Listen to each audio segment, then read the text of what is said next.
Macca Simore jeenayi o joli e laana o tacciti kadi weenu ndu faade wuro mabɓe o addana boofo ina lelna e sekko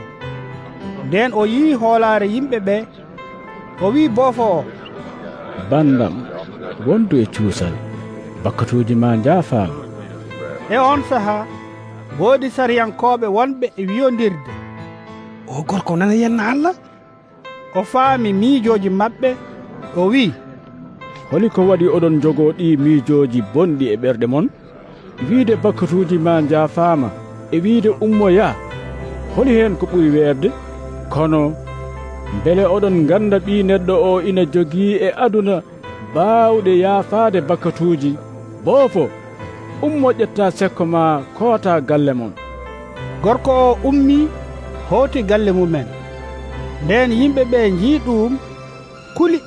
ngoni e yettude Allah sababune ko rokki yimɓe baawɗe baaɗe noon ko Yeesu ummii ɗon yehi wirtii gorko biyeteeɗo Macca ina jooɗii e yoɓirɗe juuti wii ɗum rew e am Macca ummii rewi e makko caggal ɗum o woni o ñaamde e nder galle Macca renndinooɓe juuti heewɓe e bakkadinooɓe ngari ina ñaamde e makko kanko e almuɓe makko Farisa en ɓe njii ɗum ngoni e wiide almuɓe makko ɓe holi ko waɗi ceerno mon ene ñaamde e renndinooɓe juuti kañum en e bakkodinooɓe o nani ɗum o wiiɓe wonaa celluɗo sohli cafroowo ko ñawɗo njehee njanngoyon ko ɗiɗo bindi pirti jiɗmi ko njogodiron jurum kono wonaa sadakeeji gati addaanimi noddude feewɓe addimi ko noddude bakkodinooɓe e on sahaa almuɓe Yaya ɓattiimo naamniimbo ɗum ɗo holi ko waɗi minen e Farisi en ɓe amin koora te almuɓe ma ɓe koorata o jaabiiɓe o wii mbele dambooɓe ina mbaawi yunginaade tawa jomaajo gorko ina wondi e mumen ma sahaa ar ɗo ittete e hakkunde maɓɓe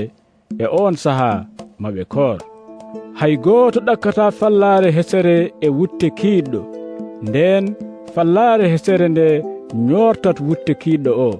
ceekol ngol ɓeydo te kadi hay gooto loowata ndiyam resen kesam e sumalleeji kiiɗɗi nden ɗi pusat ndiyam resen ɗam rufa ɗi mbaase ndiyam resen kesam loowete koye sumalleeji kesi mbele fof ina fandine ɗo haalanta ɓe ɗin konnguli ɗo gardiiɗo batirde gooto yetti dicci e yeeso makko wii ɓingelam dewel maayi jooni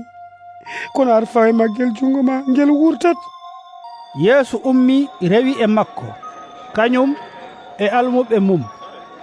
debbo gooto elinooɗo ko footino duuɓi 12 rewi caggal makko memi ceɓɓal wutte makko ngati kanko debbo o omo wiyatno hoore makko hay so dañmi tan ko memde wutte makko mi sellat Yeesu yecciti yiimo wii banam debbo wondu e cuusal hoolaare ma dandima e on sahaa tan debbo o selli Yeesu yetti galle gardiiɗo batirde o nden o yii wuttooɓe coorumɓe ɓe ina peewnitani wirwirde nde te yimɓe ɓe ina jirgitii o wii jalte boowal ngati suka debbo o maayaani ko ɗaaniiɗo ɓe ngoni e jalde mo nden yimɓe ɓe jaltinaama boowal o naati e nder suudu hee o jaggi e jungo suka debbo hee ummii on kabaaru sari e diiwaan hee fof no fotiri ɗo Yeesu yahata ɗo wumɓe ɗiɗo ndewi e mum ina ngulla ina mbiya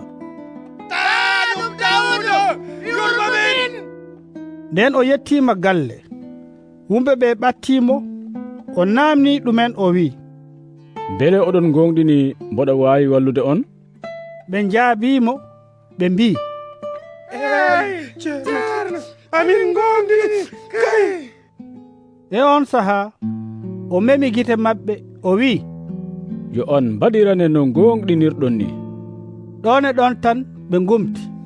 O totti ɓe yamirore tiinde o wi, keɗoɗe no moƴƴi, hay gooto fotani nande ɗum. ndenne dey ɓe jayni inde makko e on diwan fof no fotiri. nden ɓe jeehi, o addana kadi gorko gooto muumo moolaɗo seyɗane. nde o riddi seyɗane o tan, muumo o woni e haalde. diɗɗal ngal fof jagga kawisa, woni e wiide, ko wayni meeɗa yiyeede e Israila. kono Fariseen ɓe kañumen goni e wiide, ko mawɗo seyɗineji o riddirta seyɗineji ɗi.